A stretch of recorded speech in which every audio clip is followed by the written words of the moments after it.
Kate's part in the pageant was humble enough, her duties being limited to holding articles of costume until Miss Knag was ready to try them on, and now and then tying a string, or fastening a hook and eye. She might, not unreasonably, have supposed herself beneath the reach of any arrogance or bad humour, but it happened that the lady and daughter were both out of temper that day, and the poor girl came in for her share of their revilings. She was awkward, her hands were cold, dirty, coarse, she could do nothing right. They wondered how Madame Mantalini could have such people about her, requested that they might see some other young woman the next time they came, and so forth. So common an occurrence would be hardly deserving of mention, but for its effect.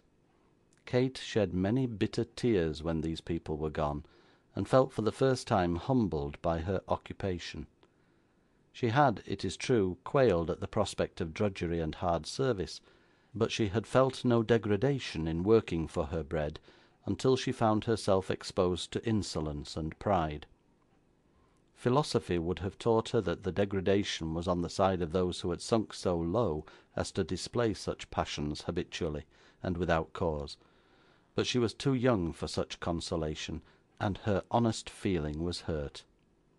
May not the complaint that common people are above their station often take its rise in the fact of uncommon people being below theirs? In such scenes and occupations the time wore on until 9 o'clock, when Kate, jaded and dispirited with the occurrences of the day, hastened from the confinement of the workroom to join her mother at the street corner, and walk home; the more sadly from having to disguise her real feelings, and feign to participate in all the sanguine visions of her companion. 'Bless my soul, Kate,' said Mrs. Nickleby, 'I've been thinking all day what a delightful thing it would be for Madame Mantalini to take you into partnership. Such a likely thing too, you know. Why, your poor dear papa's cousin's sister-in-law, a Miss Browndock, was taken into partnership by a lady that kept a school at Hammersmith, and made her fortune in no time at all. I forget, by the bye, whether that Miss Browndock was the same lady that got the £10,000 prize in the lottery, but I think she was. Indeed, now I come to think of it, I'm sure she was. Mantalini and Nickleby, how well it would sound! And if Nicholas has any good fortune, you might have Dr. Nickleby, the headmaster of Westminster School, living in the same street.'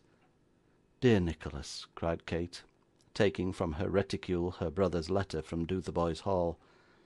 'In all our misfortunes, how happy it makes me, mama, to hear he is doing well, and to find him writing in such good spirits. It consoles me for all we may undergo, to think that he is comfortable and happy.' Poor Kate! She little thought how weak her consolation was, and how soon she would be undeceived. Chapter 17